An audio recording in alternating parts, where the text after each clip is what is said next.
recording. Hey guys, here's the 200X. Took the motor off. I'm going to try to fix the exhaust leak. Bolt's busted off right here. It's been that way since I had it.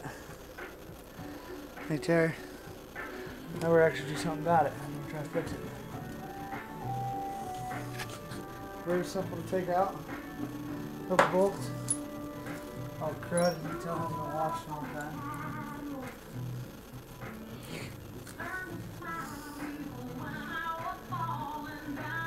Robbie got his 200X. This here's all original. Original kickstart.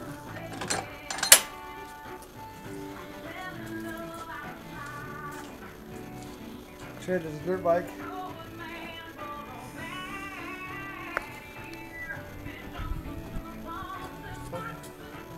Just say what it is for me.